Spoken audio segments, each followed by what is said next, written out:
We have to be real, like a lot of younger generation might talk about keep it real, let's be real.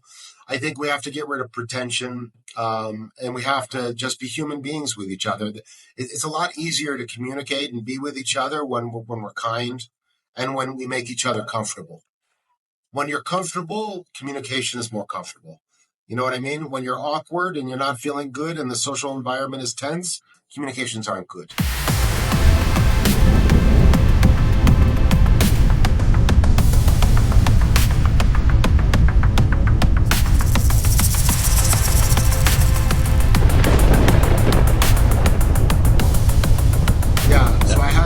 Commodore 64 I got on Christmas. I was so happy. I must spend like 11 or 10 or I don't know what. And I was just into it. And I was on the computer all the time. And my mom's boyfriend got me a book on basic programming for kids, like how to learn basic programming. So I read the book and I taught myself basic programming. I was also into those fantasy adventure games.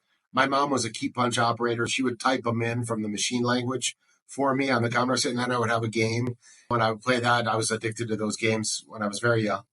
And then also I got into programming and I made my first program when I was like 11 or 12.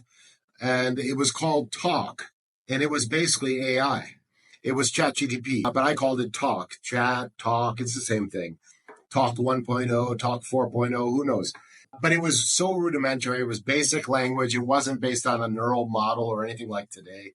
It was basically like if then, loops and things like that. If someone says hi, say, respond, hi, I'm fine. How are you?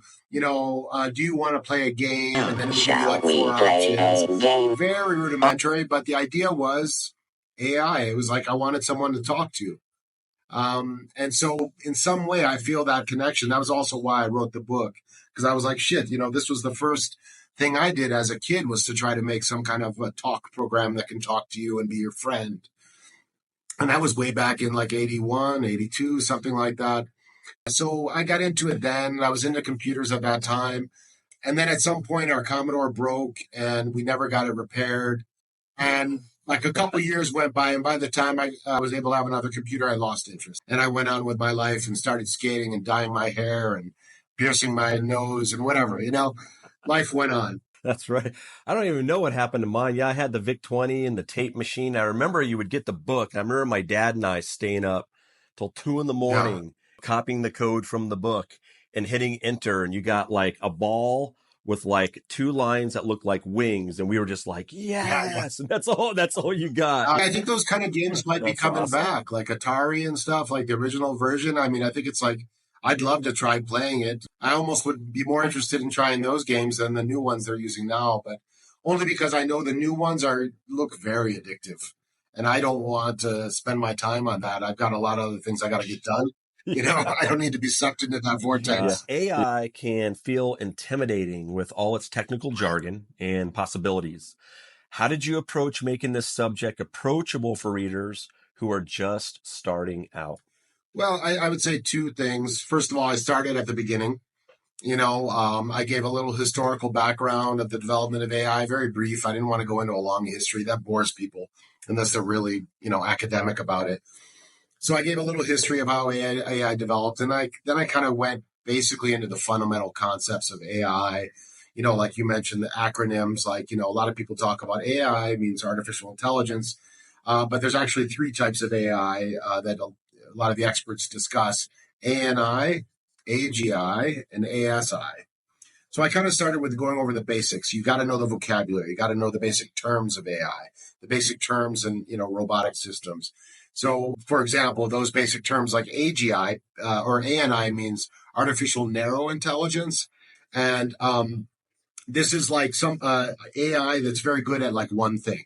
Like, for example, like you could have a robotic arm in a burger joint that just flips burgers all day.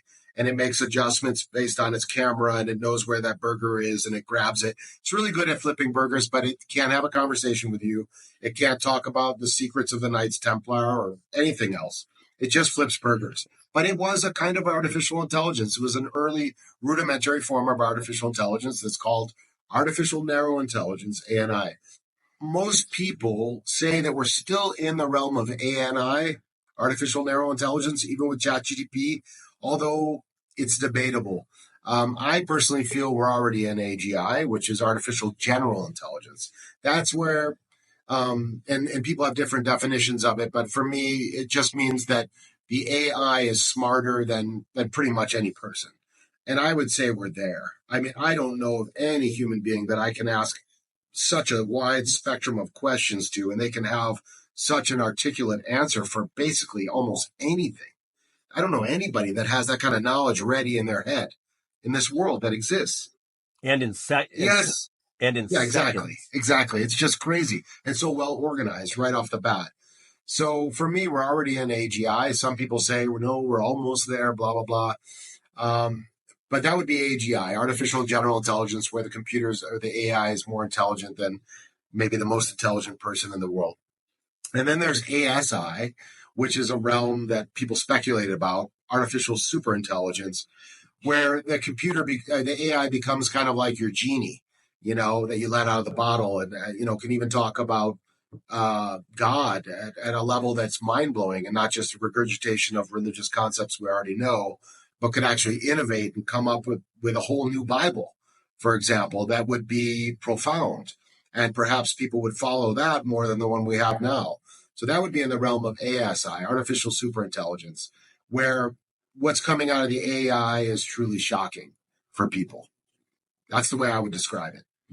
And I don't think we're very far from that either, especially with all the investments going into AI technology and chip development and energy, especially with the new administration with Elon Musk and others, and the competition for AI dominance between China and the US. I think we're going to see huge strides very quickly because people are throwing a lot of money at this right now. So that was one, is to talk generally in order, starting with the basic concepts in the book. That was one way I did it so that the average person can understand it easily. And the other way was to make sure I'd speak in simple language and add a lot of analogies throughout the book that make it really simple, like break it down, make it easy for me to understand. And I had AI help me a lot with that. And I hope it worked out. It was fantastic. What I did is I didn't read it. What I do is I have a Apple iPhone, and I helped develop a program years ago called VoiceOver for the visually impaired. And everybody has this built in their iPhone. It's a screen reader. It was one of the first screen readers. And what I do is I turn that on, and then I turn the voice up like times 4 because I've listened to it for so many years. I can speed it up. So I was able to go through your book within about 4 or 5 days, and I just listened to it. I mean, I had to like stop and think because it's giving me ideas of how I can use AI. Yes. Yes. And I think this is where humanity is, again, with the internet. This isn't just a little program in DARPA anymore. You know what I mean? Humanity is getting access to this tool. And this question that kept coming up when using AI to come up with questions for this interview, and even asking AI to provide you a question, was when AI is, able to do everything for us, where do we fit in? But I think you answered that question right off the bat, and that was, what is your question? Yeah. Greetings, colleagues. On offer, factual text or fictionalized text. First or third person. Usual literacy range from primal level to post-doctoral. Usual span of styles from fairy tale to religious. Who's who or where's where. Or flat fact. Flat fact? Yeah. Yeah. That's it. I mean, it's all about the right questions. Like, I really think a lot of us that are going to work with AI in the future are going to be like, I consider myself now a knowledge curator. Like I've gotten so used to working with AI and prompting over the years that I could pretty much create a book on any topic you need. I can curate that information. I can vet it. I can read it over. I can go back and forth with the AI and organizing it. So it's really about that curation of knowledge. Like, what is the knowledge we want? I'm working on a second book now, actually, not on AI, on something much more mystical, on the creation from the beginning.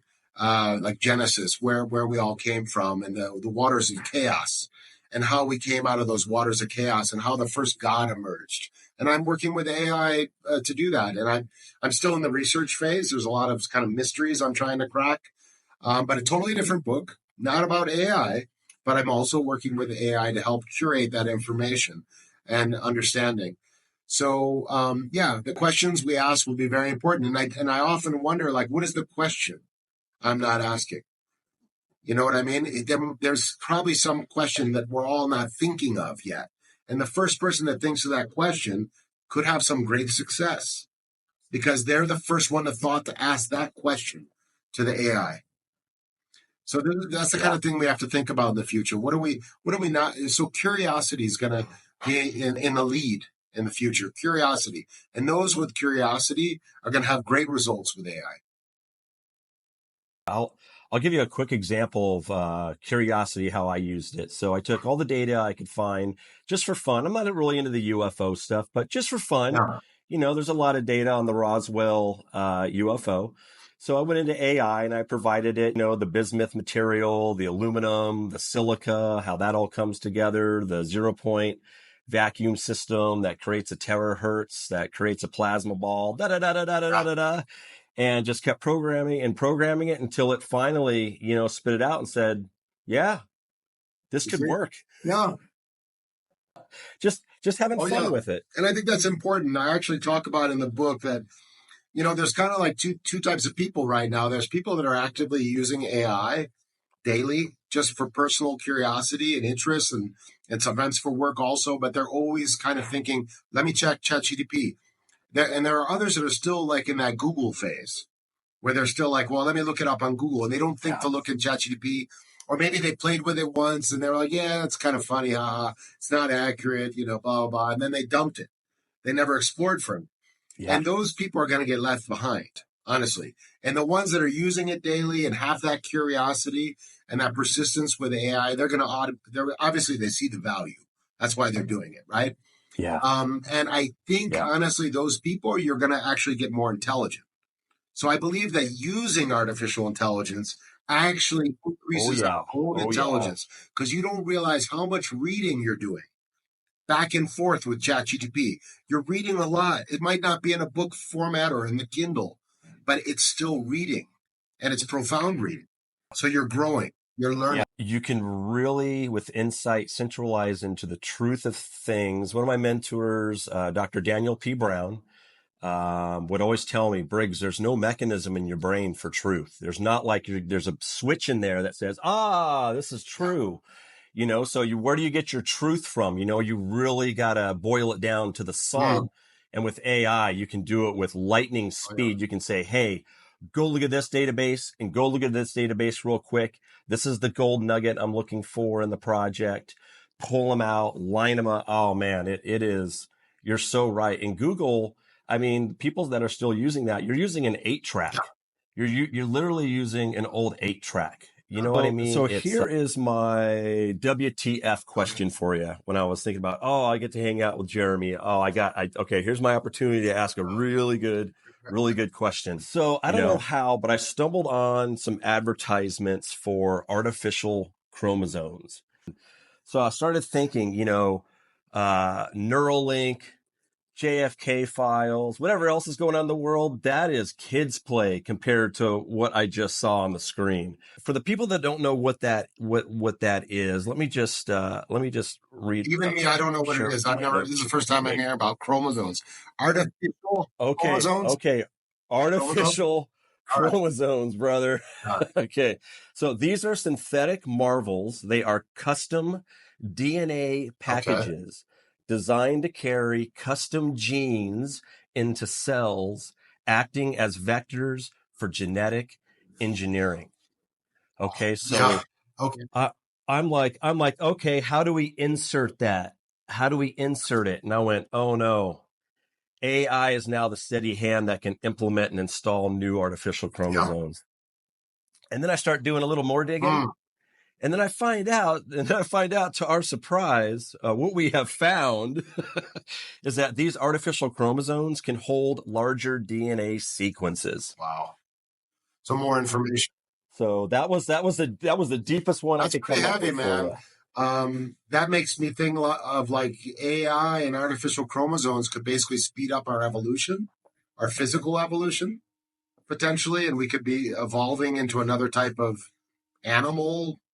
Godlike animal of some kind. Is that what you're thinking? obviously the first mind, when you look at scientists, it always goes to warfare, right? So first thought is super Oh soldier. yeah. Yeah, super soldier. I mean, I think that that's actually one of my fears with AI, and I talk about it a lot in the Me seventh too. chapter, I believe, of the book. That's my main concern is Yes. the military Yes. use of this stuff and how it's going to impact our world surveillance. I'm actually worried about that because I think governments are already using it pretty effectively, and it's going to get more Yeah. intense and worse. And I really think the wars in the future are not going to be fought like a traditional war with people. It's going to be machines, AI fighting, kind of similar to drones now, where we fight with drones, but the guy operating the drones, in some basement somewhere on his computer, flying the drones and killing people. That's kind of how war is going to develop in that sense, where we're going to have more machines, more drones, AI-driven drones fighting, um, even cyber attacks, like now maybe a country could try a cyber attack on another country, and it's like it's like an instance, like we're going to do a cyber attack, and we do a cyber attack, and Yeah. then their systems defend against it. But with AI, you're just Yeah. going to have the AI on autopilot, constantly running cyber attacks, 24/7, and the other And then countries' mix that AI with is going to be constantly fighting them. and then mix that with a quantum Oh my computer. god! Yeah, human beings. Yeah, yeah. My thought was like, yeah, I'm a fighter Yeah, pilot, right? I'm a fighter pilot in my plane that you can't right. catch, right? But then I have a swarm of 2,000 AI controlled drones as my wingman. Yeah, so this is scary stuff. This is scary Wow. stuff. Also, surveillance. Yeah. It's like let's say the intelligence agencies, for a long time have collected data on everybody, our phone calls, our emails, and they look for keywords like terrorist or certain bomb attack or something or Al Qaeda. And if they start to see that there's a high frequency of keywords that you keep using, they might put you on another tier to be examined by another level of the computer. And then if you make it to the third tier, you might actually get an actual person monitoring you at that point. But That's now with reality. AI, that sounds like a very imperfect model for AI. With AI, it's going to have its feelers around every bit of information about us much more robustly than just keywords. It's going to be able to see patterns in how we behave, patterns in the websites, patterns in how we research. So this is much deeper than just a keyword, which seems very rudimentary in terms of where we're headed. So we're going to get to the point where AI systems are going to be able to flag people perhaps 5 to 10 years before they do anything, that this person could be a problem. Or perhaps Precogs declare a victim and a killer. Their name is embedded in the grain of wood. Since each piece is unique, the shape and grain is unique. The shape and grain is impossible to forge. I'm sure you all understand the legalistic drawback to pre-crime methodology. Here we go again. Look, I'm not with the ACLU on this, Jeff. But let's not kid ourselves. We are arresting individuals who have broken no law. But they will. The commission of the crime itself is absolute metaphysics. The precogs see the future, and they're never wrong. But it's not the future if you stop it. Isn't that a fundamental paradox? Yes, it is. Or perhaps if you're in a country where the government's authoritative, right? The AI systems could monitor patterns and separate out individuals that they think are not supportive of this administration. And then they can arrest you Yeah. preemptively. I remember meeting the gentleman who created facial recognition for Google years ago when I was developing technology for the visually impaired. And I saw it. I saw it and I knew China would get a hold of it. And I knew they would use it with algorithms and just lock boxes on people's Yeah, oh God. faces and follow. And yeah, man. And then AI's in the back end, just collecting, just collecting. So, and we're not talking about this to scare people. This is just a reality, that is very, is potential. Well, it's going to be there. But now let's flip the script here a little bit. Let's talk about positive potentials. Let's talk about when finishing this book, we could talk about the script. And the thing is, we can be scared, but we also have people in charge of nuclear weapons right now. So we're in the position right now. So it's not like it's a future that's coming. We're there. It's real. So let's talk about the the positive stuff you found, in the health Yeah. industry and education and how is it going to help us help Oh humanity? yeah, I mean, like you said, couple simple examples like health. I mean, I think I was watching one AI expert recently who was talking about the health implications and basically saying that, for example, breast cancer. This is just an example I heard recently.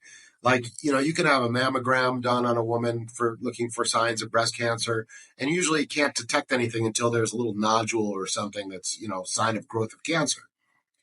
But remember, AI is excellent at complex pattern recognition. So what you could basically do is train AI on, hundreds of thousands of mammogram images of women before they had any overt signs of breast cancer, right? And say that all these women have breast cancer, but it's not going to emerge until 5 years. It actually can uncover the pattern there on a very small level, like I don't know, the nodules, veins, and whatever. I don't know what it's looking at, right? But it can understand that Yeah. complexity and average those images.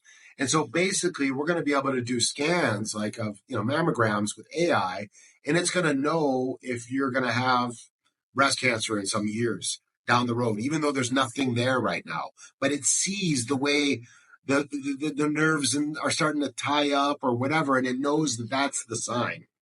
So that's just one example, but it's going to be able to do that for so many different health conditions. I've also heard that, it's going to be able to analyze and create vaccines, custom vaccines for us in like 24 hours. So if you have a certain disease, AI can develop a vaccine for you, particular just to you, to Briggs and his particular form of the virus and his body, and have that developed and available in like 24 hours. This is kind of the stuff they're talking about coming with Wow. AI, which is revolutionary. It's incredible. In terms of education, bro, I think that I see the future of education being robots in the home, basically, humanoid robots. So we're going to have different AI robots. You might have one that specializes in house cleaning, things like that, like doing manual chores around the house. You might have a robot that's the social robot. That's just a companion robot that hangs out with the family and kids. And likely that social robot will also be the tutor for your kids. And this robot will have artificial general intelligence and eventually ASI built in, and it's going to be updated, and it's going to be an agent, an AI agent. So that means it's interacting with the world. It can see, it can hear, it can talk to your kids, and it learns and it modifies and grows with your family. So it grows with your kid too. It understands how your kid learns. It knows what your kid's interested in. So if your kid's interested in art, maybe, but the AI knows he's got to learn math somehow. The AI will creatively go into art related to math and make a connection that'll draw the kid in, right? So I think we're going to have Yeah. incredible home tutoring for our kids. I know it sounds strange, and people are going to say, well, what about the social aspect? You got to have that. So what you're going to have to do is you'll have your education time where the robot teaches your kid and they do fun games and exercises and tests and quizzes or whatever they do, right? But at the same time, you're going to have your kid involved in activities like sports or go swimming or go hang out with their friends. So they'll still get their social thing, but it's not going to be part of the education. The education will be the education, and the social stuff people will arrange. That's what I see coming in the future. But yeah, I think it's going to be a lot better than what the teachers are doing now in school. And it's going to be completely tailored to your children. It could even be if people can't afford a robot for themselves, it could be a joint robot that's shared between families, at a certain place, or it comes to somebody's house and all the kids gather there. I don't know how it's going to all play out. But I do know that I do feel strongly that there will be humanoid robots that are going to take over the whole education sector. Everybody will have their own Yeah. Aristotle. They'll have, maybe they even draw on a whiteboard for you and show you stuff, or maybe they just, they'll probably have a projector. They just project on the wall, like any Yeah. image they want, any diagram that it desires to create. It's incredible. Yeah. And there's so much fun you can have with it. You can have friends that would come over and hang out with you. There's different voices and expressions. Yeah, It could just be, yeah, I could just see the ability to digest the information because it knows how to feed it to you, right? It's all about that communication. Briggs, think about this. Robots, humanoid robots are getting better quickly. A lot of them are like $20,000, $15,000. That's like the price of a car. It's going to go down as production increases.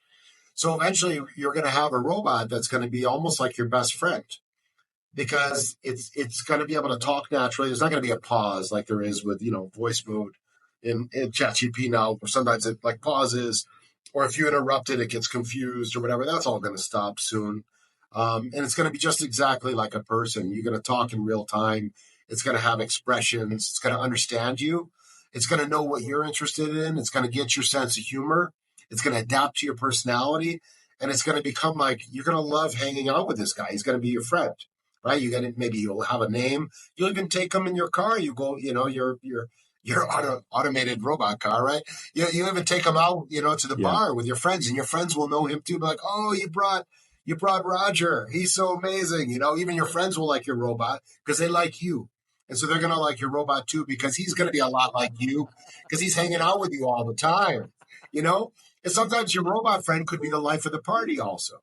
It's crazy. We're coming into this kind of future. Yeah, I mean, it's the young streamers. I've got a 25-year-old, and he's heavy, and these young guys that stream themselves, the young comedians and stuff, and they invite celebrities over, and one of them has a robot, and people are watching it. He's going everywhere with it, and he's and you watch like over the week or so. He starts treating it more like a human being. It falls over, and just the clip I caught. When he goes over to pick it up, he's very gentle with it. He's not picking it up like a hammer or something. You know what I mean? You're so right, man. I mean, it's the stuff you're saying. It happen. Yeah. I mean, it's just time. It's just time. And people can debate about how long it's going to take and blah, blah, blah. But this is the kind of stuff we're going to see in our lifetime. It's going to be incredible. And, now kids are growing up with AI. And that's going to create a whole new generation.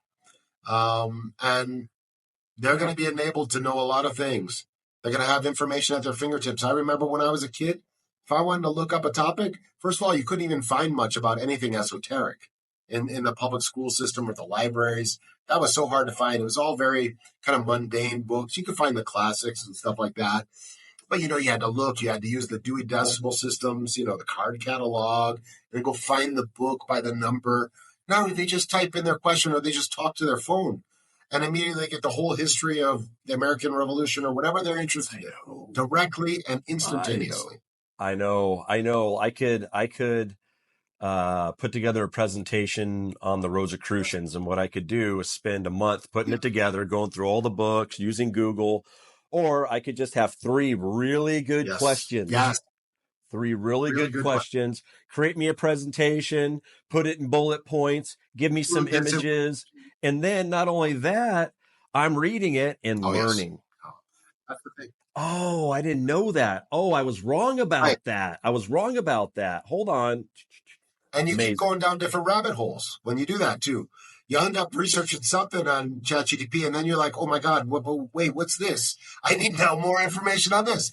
And that's like my book, I made it chock full of so many goodies that you'll end up going down rabbit holes. Yeah. Like a friend of mine here in Ethiopia who reviewed my book, Berhanu, he said, he was often reading my book because he read the draft and he gave me comments and stuff.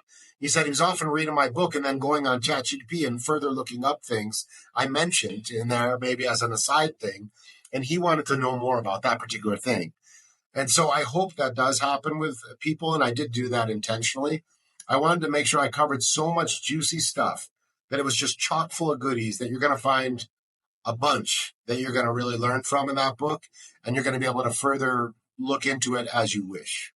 You were able to make it logical and practical. Yes, and thank you for doing that. That takes a lot of brain power to reduce it and make it logical and practical. Yeah. We collaborate.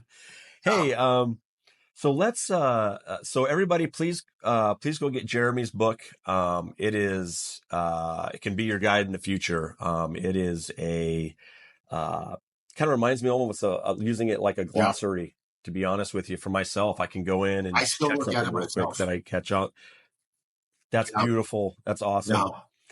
So let's with your background in the work that you've done in the past in technology, you're somebody who's worked in many different countries, safe countries, some countries that are not very Right. safe.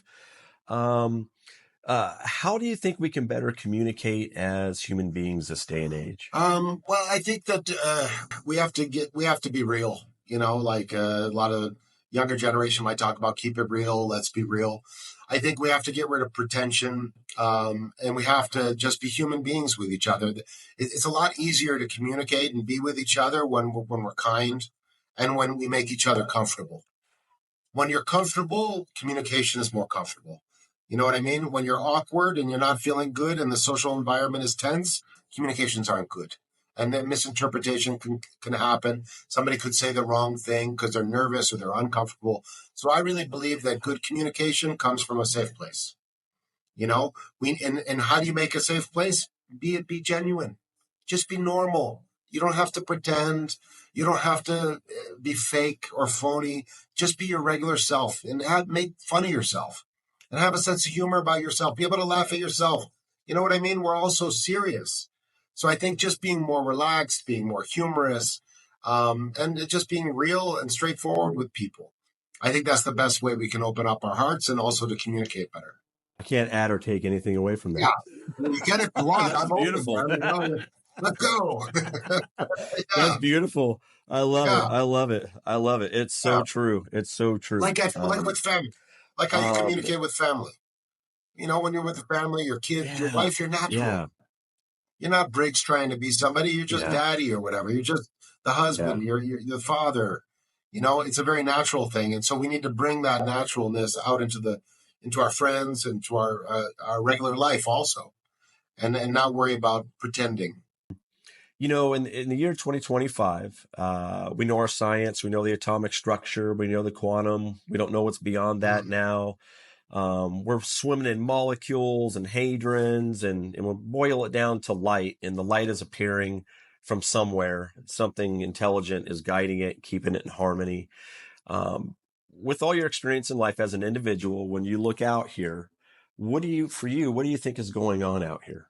Well, I think that I do believe, I don't have a particular religion, right? But I've studied all the religions, or most of the major religions and even some of the lesser known religions.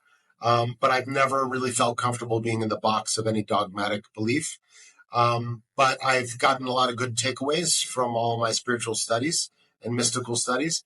And the biggest takeaway for me, and it kind of comes back to your communication question, is to be genuine and to be good and to be respectful. The values, integrity, right? We need to get back to the values, human values, positive human values. And I really feel like that's the best thing I know in this world. And I feel like also, this is kind of connected more to my new book, that even our thoughts affect this universe and of course, our words and our actions. And so, but the thought part of it, a lot of people don't realize, but our thoughts, I believe, are connected invisibly. Like thought, what is thought? You can't weigh it. You can't see it. You can't tear it apart and look at what color it is or whatever. So it's a very strange thing, a thought. So on the level of thought, I think it kind of transcends all these time and space boundaries. And I think we're more connected. And so as I think of things, I'm actually affecting this entire universe. And as you think of things, you're affecting me. And I don't even know it. And so I really feel a sense of responsibility to try to do the best I can to have a positive impact on this world, because I know I'm connected to everything else in this world. So if I have a positive impact on the world, it's going to come back to me too. So it's in my best interest to be good. You know what I mean? As well as yours. So that's kind of my takeaway in this world. It's a very simplistic way to see things. You can get into theology and stuff and get a PhD and all that. And that's great. There's that. You can talk about that all day. But this is the simple stuff I'm trying to work on. Real work. Grind. Oh, man, Grind, that is bro. Beautiful.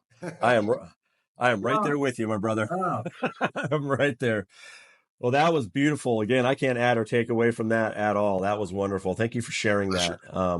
again, thank you so much for being on my podcast. And I hope everybody goes out there and gets the book. Yeah, You know, just like with any new technology, it all depends on how we're going to right. use it at the end of the day.